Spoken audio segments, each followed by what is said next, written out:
respire bien fort. Le but, c'est pas de devenir un champion de la tirade. Le but, c'est de se dire, est-ce que j'ai le droit de parler? Réponse, oui. Comment?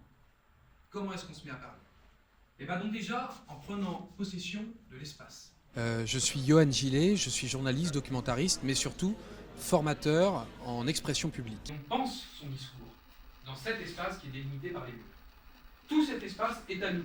Quand on rentre dans une salle de cours, de classe, on s'approprie l'espace. Alors là, je suis venu aujourd'hui avec ma casquette de formateur à l'expression publique, c'est-à-dire que l'objectif était, en un temps record, en 50 et quelques minutes, réussir à faire prendre conscience d'abord à tous les étudiants qui étaient là de la nécessité de se sentir légitime dans tout ce qu'ils vont faire. Donc il y a des techniques pour ça, il y a des techniques pour relativiser, pour se sentir à l'aise dans l'espace, occuper l'espace, interagir avec les autres, etc. Ne pas douter de soi-même, s'affirmer. Ils sont tous là.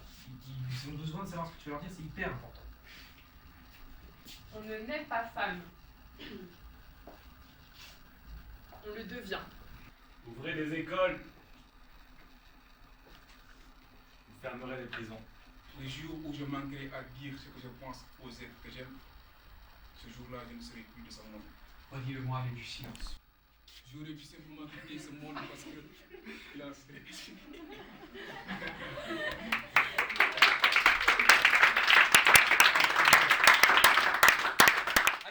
C'est hyper difficile dans la vie de tous les jours de se saisir de sa légitimité. Je voulais qu'on travaille en particulier sur la notion de légitimité.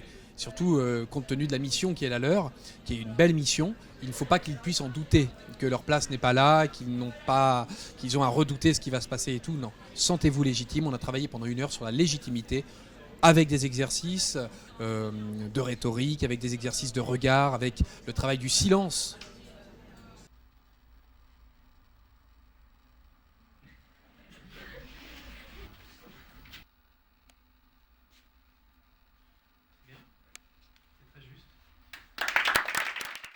La timidité, ça ne veut pas dire l'absence de force. Gardez cette timidité, faites juste en sorte qu'elle ne soit pas un frein à votre interaction avec les autres. Si vous avez un problème qu'on ne va pas résoudre aujourd'hui de parole, et vous avez 1000 autres choses, vous avez le regard, vous avez la gestuelle, vous avez la présence, vous avez les émotions. On peut vite voir l'amitié, on peut vite voir de la défiance ou plein de choses comme ça dans un regard.